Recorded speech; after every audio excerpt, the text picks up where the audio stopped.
Okay, so we were discussing about the MTI pulsed radar, right?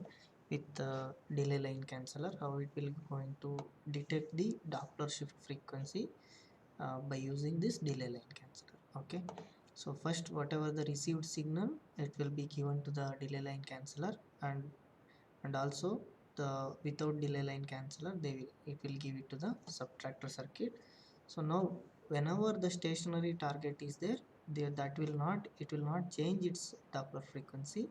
So that frequency it's determined, and that frequency is compared with the moving target. So then you will get to know so whether the target is stationary or it is moving. Okay, so this is using the delay line canceller. So now we can see here, this is the block diagram of MTI radar with power amplifier as a transmitter. Okay, so now if you have the power amplifier here, so this power amplifier, it will whatever the signal you will going to modulate, it will going to enhance for transmission. The power of this output of this power amplifier will be enhanced, and it will be transmitted through the antenna. So that's why, so whenever you use for the long range radars, so the transmitter power requirement, it is very high. So for that purpose, so this it will be used for the power amplifier will be used. So now you can see here, so there is a two local oscillators are there, that is stable local oscillator and coherent oscillator. So this stable local oscillator is, so which will be having the signal frequency FL, and which is mixed with this whatever the modulation at the transmitter side, and it will going to transmit. So now the same, while recovering the same frequency whatever recovered FL plus FC, and along with the Doppler frequency, the same stable local oscillator frequency is given at the receiver side also, and it will be cancelled, and it will be received only the carrier as well as the Doppler frequency. So now that carrier frequency whatever we generated from the coherent oscillator, so that will be again give it to the reference signal at the receiver side at the phase detector. So now this FC and whatever we give the coherent oscillator FC, so it will get cancelled, and it will give the only the Doppler frequency. So now this Doppler frequency, if you give it to delay line, so that will differentiate the moving target and the stationary targets. Okay, so this is about the MTI radar with the power amplifier. Okay, so as I said, the coherent oscillator, or we can call it as coho, and a stable oscillator which is called as stalo. So those are mixed with the even with the transmitter side also, and it will be received at the receiver side. Because of the, so whenever we use the same oscillators, so then there is no phase change which will happen. So now if you use at the transmitter side different frequencies and receiver side different frequencies, then the phase difference which will occur. So in order to avoid that phase difference, we use the same oscillators both at the transmitter as well as the receiver side. Okay, so this is about the block diagram of MTI radar with the power amplifier. Okay, so now the characteristic feature of coherent MTI radar is that the transmitted signal so must be coherent with the reference signal. So that coherent detection should happen in order to avoid the phase difference. Okay, so the function of stalo is provide necessary frequency translation from IF to transmitted RF frequency. So whatever at the transmitter side, we will going to put from the stable local oscillator frequency, it will convert the IF frequency to RF frequency for the transmission purpose. Okay, and at the same at the receiver side also, this the same frequency is mixed with the reference that is the received signal. So with reference to this FL which is produced by this stable oscillator, then the received signal will be recovered. So now if any stalo phase shift is cancelled on reception because of the stalo that generates the transmitted signal and acts as a local oscillator in the receiver. That's what, whatever the phase difference if you get, if you use different oscillators at transmitter and receiver side, so there will be a phase difference which will occur. So that in order to avoid that phase difference, the same local oscillator will be used at the transmitter and as well as the receiver side. So now at the transmitter side, the power amplifier which we have said, so any amplifier kind of thing you can use. This includes, which we have already seen, klystron, traveling wave tube, and crosser field amplifier like the magnetron oscillator. So those are all we can use. uh, so the amplifier we can use at two wave, that is two cavity klystron amplifier or multi cavity klystron amplifier and all, and also traveling wave tube amplifier. So amplifying purpose you can use. So this at the microwave frequency range, this we have already seen how it will be generated at the microwave frequency, the signal with the amplification. Okay, so now this you can see with the power oscillator, because before klystron is developed, so magnetron oscillator was used. So because it generates high power. So before the klystron comes into picture, so earlier they try to use the magnetron oscillator. And this is the diagram for using the magnetron oscillator at the transmitter side. So now this portion of this transmitted signal is mixed with the at the receiver side, again by using the stable oscillator and coherent oscillator, which will give the reference signal for the detection of the Doppler shift. Okay, so the portion of transmitted signal is mixed with the stereo output to produce IF beat signal. So you can see here, so the portion of the transmitted signal whatever we give to the antenna, so that will be mixed with reference to this stereo frequency, and then it will be sent to the coherent detector, and it will properly detect the phase. So whatever transmitted and received, so both it will compare at the phase detector, and it will give the corresponding Doppler. Okay, so the IF pulse is applied to the coho and causes the phase of the coho continuous wave oscillation to lock in step with the phase of the IF reference pulse. So now in order to exactly whatever the phase of the transmitted signal is there, in order to lock that phase, so it will be passed through the coho, and it will detected at the phase detector. So now the phase will be whatever we receive at the receiver side, it will be compared with the reference signal which is transmitted by the transmitter. So and then it will detect the phase. If there is any phase difference, then there will be a change in the Doppler frequency. Otherwise, so without there is no change in the phase between transmitter and receiver signal, then it will detect the proper Doppler frequency, and it will give the moving target indication.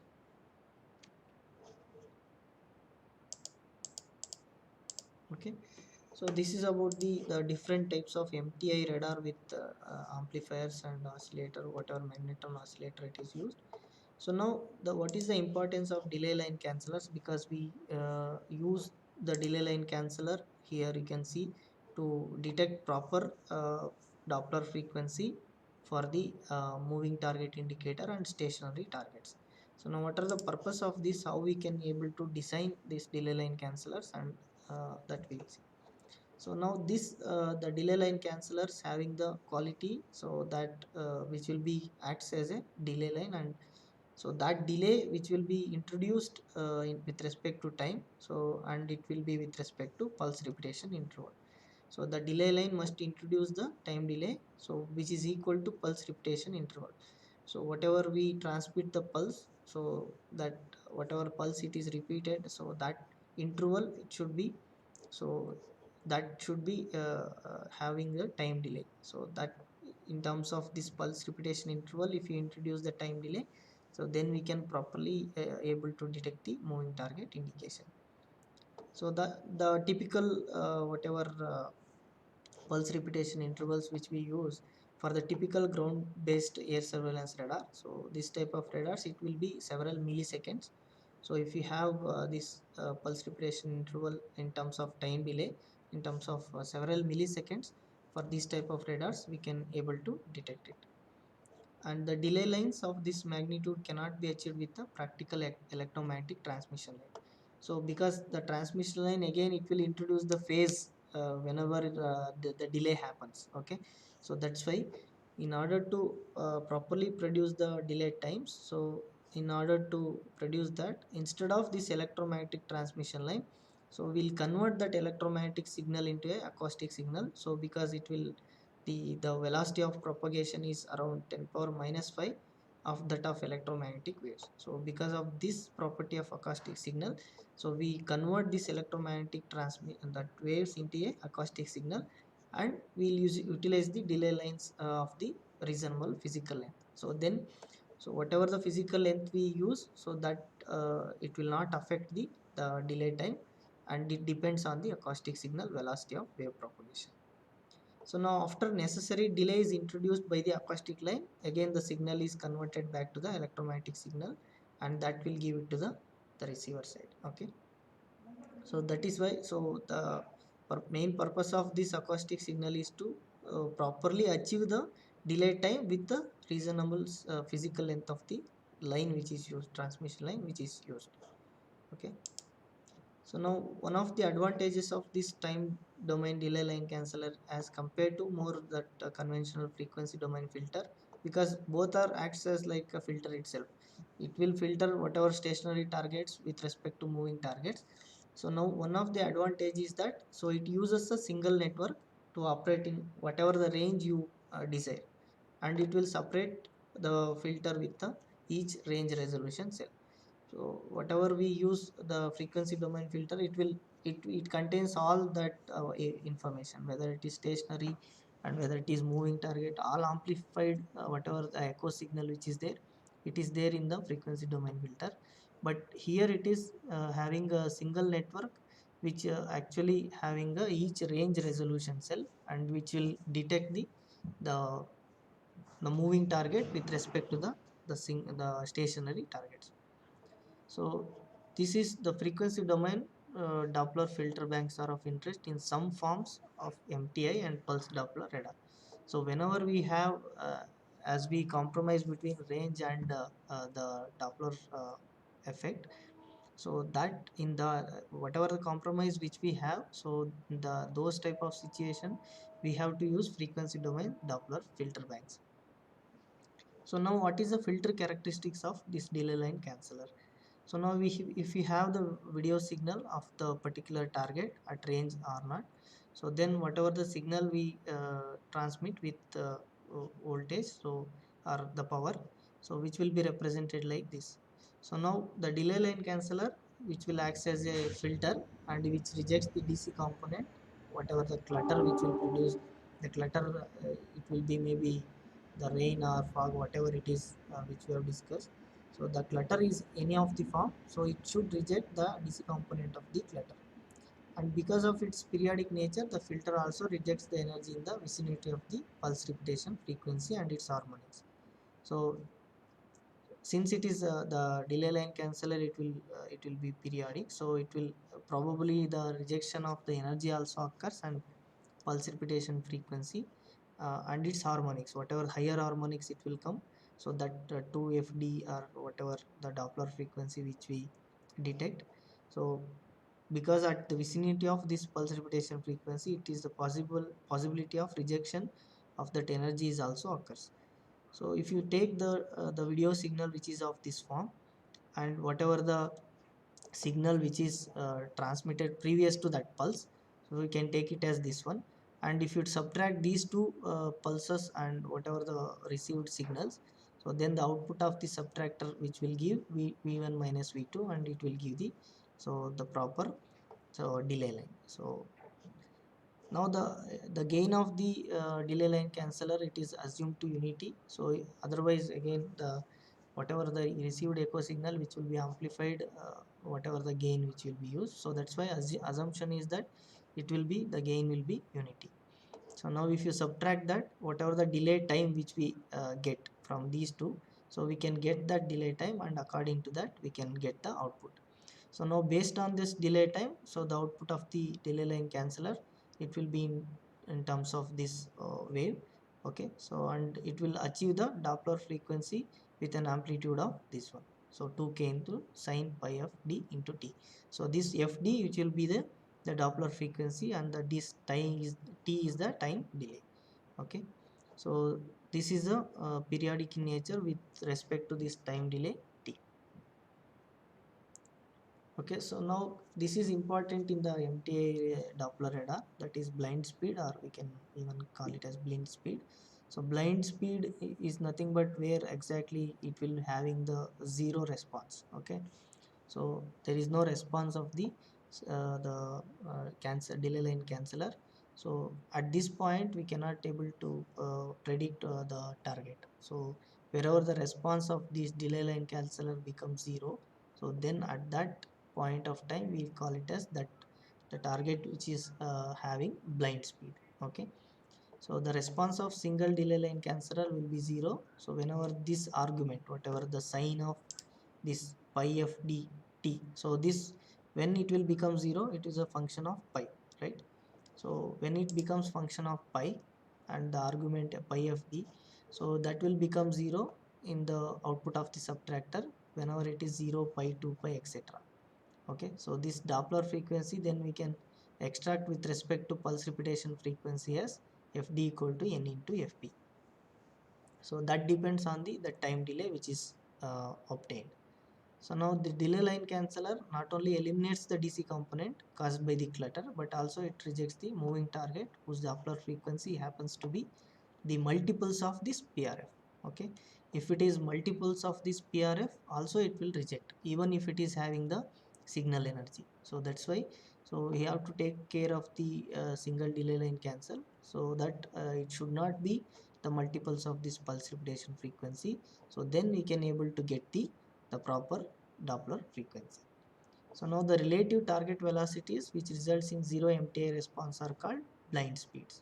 So that's what, so if you have the relative target velocity Vn, so which is in terms of the pulse repetition frequency, so this MTI response whenever it is gives the zero response, which is called as blind speeds. So now we can see, so the expression which is given here with respect to the relative velocity of the target, and if the relative velocity if it is measured in knots, okay, so then we can use this one, this expression. Okay, so this is very important, so which occurs whenever the relative target velocity which results in the response of MTI radar which having zero response, so these are called as blind speeds. Now what is the method to eliminate this blind speed? Because whenever sometimes it happens to be in the multiples of pulse repetition frequency, okay, so the Doppler frequency. So at that time what we have to do, so in order to eliminate blind speed, what are the methods we have to use? So some methods we can use. So the blind speeds are one of the limitations, so as I said, so which will not occur in continuous wave radar, but which will occur in the pulse MTI radar because of the pulse repetition interval, whatever the pulse will going to transmit. So every repetition interval, if the Doppler frequency is multiples of that, then this blind speed occur. So now they are present in this Doppler pulse Doppler radar, so with multiples of that PRF, so rather than continuously. So now how to exactly eliminate this? If the blind speed which is greater than the maximum radial velocity except expected from the target, so now the product of this lambda into fp so must be large. So if the pulse repetition frequency and whatever the frequency of operation, if you this product is, if it is large, so then this first blind speed is to be greater than the so maximum radial velocity. So if it is this condition met, so then we can try to eliminate the, that means, so whenever you detect the target with the unambiguous range, so now what is the, you have to use the method such that this blind speed occur beyond that unambiguous range. If you try to eliminate the blind speed or blind speed which should occur after the unambiguous range, so then we can able to eliminate this. So now how to do that? So in order to put this blind speed greater than that unambiguous range, so that you should take care with respect to pulse repetition frequency and frequency of operation. So now thus the MTI radar must operate at long wavelengths or with high pulse repetition frequencies or both. So now if you employ these two methods, either it will be long wavelengths, or if you have the frequency which is whenever you have long the wavelengths which is very much greater, frequency is lower. So if you use the low frequency radars, then we can employ this, and also we can use high pulse repetition frequencies. So these are the both methods we can try to eliminate this. So now there are usually constraints other than blind speeds which determine the wavelength and pulse repetition frequency. So other factors also comes into picture. So again, the transmitter power and also the amplification or filtering process, it will depends on this wavelength as well as the pulse repetition frequency. That's why so blind speeds may not be easily avoided, so need to take care. So whenever you take this whatever the blind speed occur, you need to take care such that it should occur beyond this unambiguous range.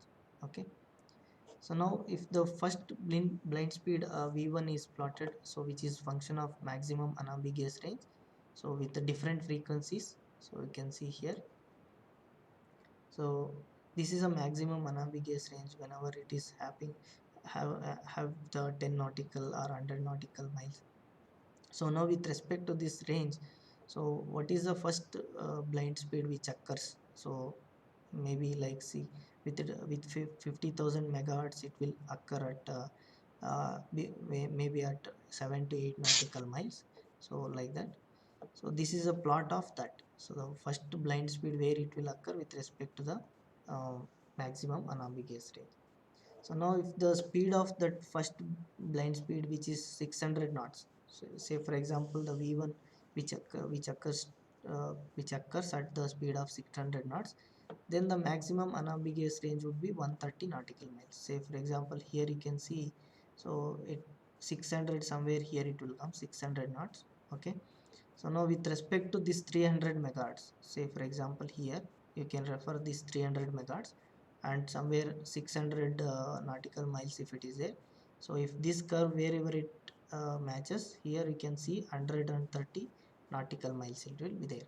And similarly for different frequencies, so different this first blind speed which will occur, and even at the different frequency bands. So now this effect can be reduced, so without incurring the range ambiguities. So because within the unambiguous range if it occurs, definitely it will not give the proper Doppler frequency. So that's why, so without that range ambiguities, we have to eliminate this blind speeds. Okay, so now by operating with more than one pulse repetition frequency, so this can be done. Okay, or we can tell that one more that is one or more pulse repetition frequency which we can call as staggered PRF MTA. That means, so staggered means you pulse repetition frequency use two or more pulse repetition frequency, different pulse repetition frequency, so that we can eliminate this blind speed. Okay, so now if you use the pulse repetition, like whatever the pulse repetition, whatever pulse it is going to repeat, just use a different pulse frequencies, so that you can one or more pulse repetition frequency if you use. So based on this pulse repetition frequency, the Doppler will be detected. So now, so if you use like this, so then this blind speed we can move to the greater than unambiguous range, so that there is no echo with this blind speed. Okay, and also operating at more than one RF frequency can also reduce the effect of blind speeds. Okay, so even whatever the RF transmission frequency we will select, so more than one RF frequency eliminates this blind speed. Okay, so now we have used the single delay line canceller. Now what is the use of double delay line canceller? So again it improves the detection of Doppler frequency. So now the frequency response of single delay line canceller so does not always have a broad clutter rejection. That means, so the frequency response it is very narrow in order to reject that clutter as well as DC component. So that's why, so if you use double delay line canceller, so then we can try to improve the bandwidth of the uh, delay line, and so that we can achieve the moving target indicator, the better Doppler frequency. Okay, so that's why, so this double delay line canceller is used to enhance the bandwidth of the frequency response for the, so the clutter rejection. Okay, so the clutter rejection notches may be widened by passing the output of the delay line canceller through the second delay line. So whatever we obtain the output of the first delay line, so that we can give it to the another delay line, and we can so widen the clutter rejection notches. Okay, so whatever rejection which will happen through the filter, okay, say for example, if the rejection bandwidth is very narrow for the single delay line, so now if you use this, and we can improve the bandwidth of the rejection filter, that is, so if you combine these two bandwidth, and we can say for example the reference here it is there, so then we can improve the bandwidth from here to here, so this will reject the clutter. So if you use the single delay line, so we can, like, we can only can use this much frequency band. Okay, say for example, and similarly if you use the second delay line, you can use this much band. So now if you combine these two, and we can get the, so delay line from that clutter rejection from this to this. So that's why, so double cancellation if you use with the wide frequency, that wide clutter rejection, so it will give the better Doppler frequency detection. So now the output of two single delay line canceller is cascaded. Okay, so you can see here, so two delay lines are cascaded, so and it will give the output response. It is in the form of the sine square pi f dt. Okay, so it is, again it is function of pi f dt only, but it will give the response the square of this whatever single delay line. So now you can see here the response which is given for the single delay line canceller. So this is a solid line, and the double delay line canceller, so the rejection it is, so it is reducing. So you can see here the solid line which is having wider bandwidth to pass the clutter. Okay, so you can see here, if you compare here, okay, the clutter uh, which is there in the first solid line, how much clutter it is there, it is having more clutter. So see, it's the second delay line, if you use the double delay line, so where it is there, so it is having very small amount of the clutter it is going to so include. So you can significantly reduce the clutter, uh, significantly reduce the clutter which is there in the echo signal, so if you use the double cancellation. Okay, so now if the signal ft is inserted into the adder along with the signal from the receding pulse period with its amplitude weighted by the factor -2 plus the signal from 2 pulse period previous. So this is the pulse which is the period which is 2 times earlier, and this is the earlier time period, and this is a current pulse. So now if you have this, then which will give the output for the double delay line canceller. So now which is same as the output of the double delay line canceller which we got here. So from this whatever we got, so the output, so which is having the same the response which you use the different pulses with the previous periods. So we can see here plus 2t plus t, and which will be having the delay line canceller which is having minus t. So all, so these responses will be same as the, so whatever we use the double delay line canceller. Okay, so so now which is same as the double delay line canceller which rejects the maximum clutter. Okay, so now if you use the two delay line canceller, and also we can use the three delay line canceller. Okay, so you can have the signal which is directly coming, and this is first delay line, and this is second delay line. So if we can add all these things, so and we can see the corresponding output from three pulse canceller and two delay line, the double delay line canceller, so it will include only one extra term. So you can here, so you can see here, so we can introduce the, this is three delay line, three pulse canceller, and these two, the double delay line canceller. So it includes one more term, so which is same as this one. So it is splitted here and it is added here. Okay, so which we can give the same response, so both. Okay, so now if you go on increasing the delay line canceller, so then which will be, so more than one, whatever the 3 pulse canceller. So if you give on if you put on, if you go on putting the delay lines more and more, so then it will go on that widening the clutter rejection. So then that will be called it as transversal filter. So now this transversal filter which contains minimum 3 delay line canceller. So the 3 pulse canceller is an example of transversal filter. That means, so minimum 3 delay lines must be used, so in order to widen the clutter rejection band. So now it also sometimes it is called as feed forward filter, because here we are feeding the signal which is at the output of this summation, and it is going to be in the forward direction. So that's why it is called as feed forward filter, and it is non-recursive. There is no feedback which is going, and it is non-recursive filter. And also it can be called as finite memory filter or tapped delay line filter, because there is a weight which will tap at each delay line, and it will be uh, added, and which will get the output. Okay, so that's why it is called as transversal filter or non-recursive filter.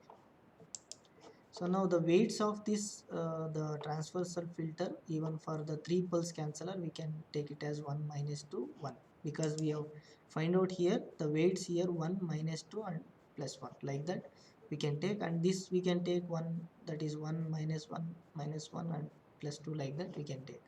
Okay, so now the frequency response function is proportional to, as I said, this one, the double line double delay line canceller.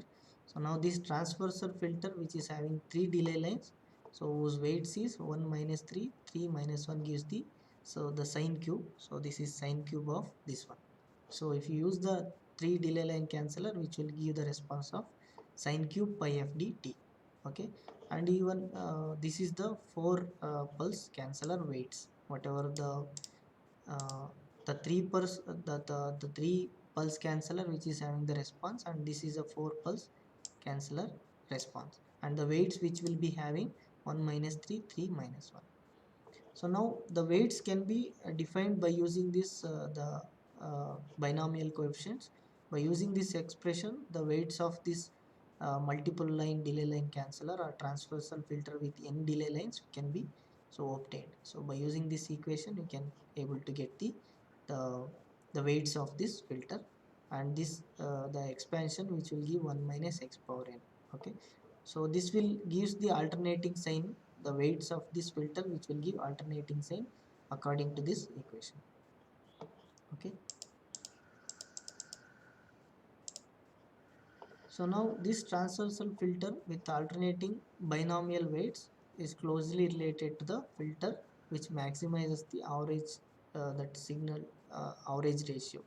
So the maximize the average of the ratio, which is called as the signal to clutter ratio. That is, whatever the average the ratio which is called as clutter ratio.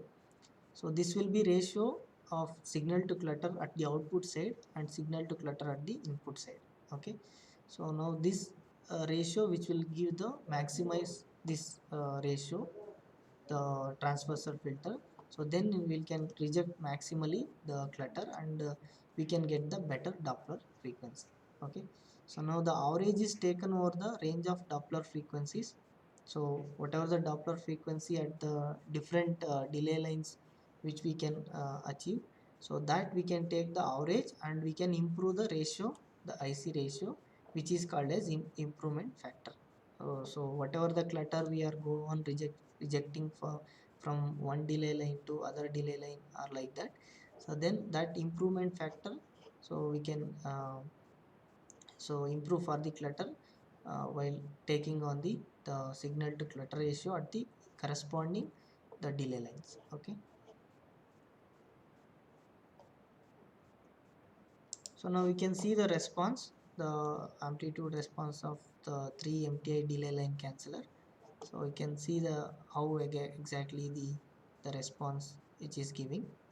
Okay, so now this is the Chebyshev filter which is giving the Chebyshev response, some which is having some ripple. Okay, so we can, if you have that ripple with the wide rejection band, so then we can possibly have more rejection of the clutter. Okay, so now if you have more rejection of the clutter, so it will be better the Doppler frequency detection. Okay, so now this first one is 3 pulse canceller. Okay, the second one is the 5 pulse canceller, and we can see the 15 pulse canceller. So this 3 is the 15 pulse Chebyshev design, and we can get the taps of this filter 15 pulse canceller also, and we can design, or we can get from that binomial expansion, and we can reject the clutter better. Okay, so now even n pulse filter also we can design. Okay, so now we can see here, so we have seen the non-recursive filter, so this one, whatever non-recursive filter. So now even we can design with the recursive filter with the feedback as well as the forward, the this one, forward response. So now but both we can employ, and we can get the better, the uh, better Doppler frequency. Okay, so now the large number of delay lines are seen to be required for a non-recursive canceller. So because, so non-recursive, because we are not taking any feedback, so it requires more number of delay lines to reject the clutter. Okay, because in order to get the wide response of the highly shaped filter, so we need more delay lines.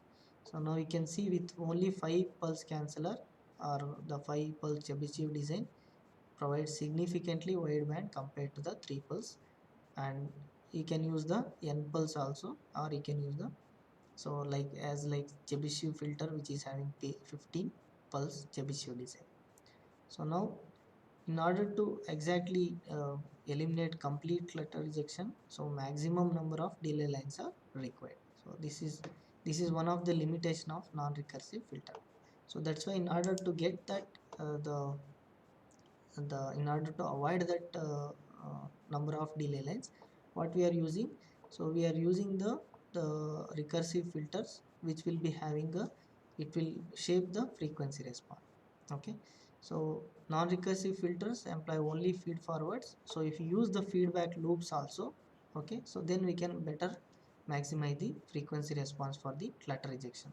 So now this feedback which will gives the frequency response, so that will be in terms of the transfer function which will be having the pole and uh, the zero response.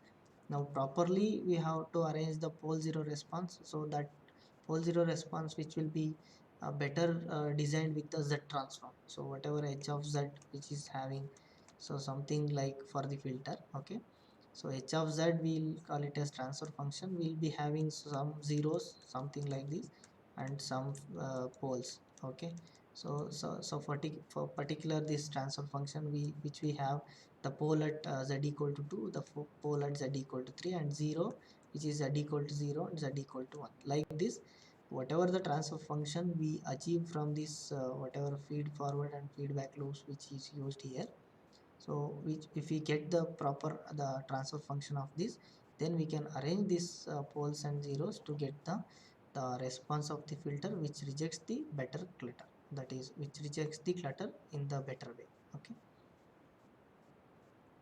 okay, so now whenever you use the feed forward and feedback loops, so each delay line, so whatever the delay line which is used, which provide one pole and one zero in the increased design flexibility. So whatever how many number of delay lines we use, that many number of poles and zeros will be there.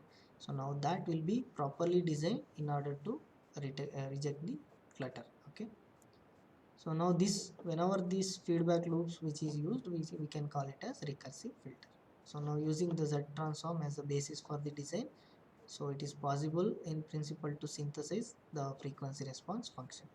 So that if you properly design the transfer function of this recursive filter, so then we can able to properly design the frequency response, so that it will reject the clutter in the better way and gives the proper Doppler frequency for the detection of moving targets. Okay. Okay, so and here, so this is the Chebyshev response filter.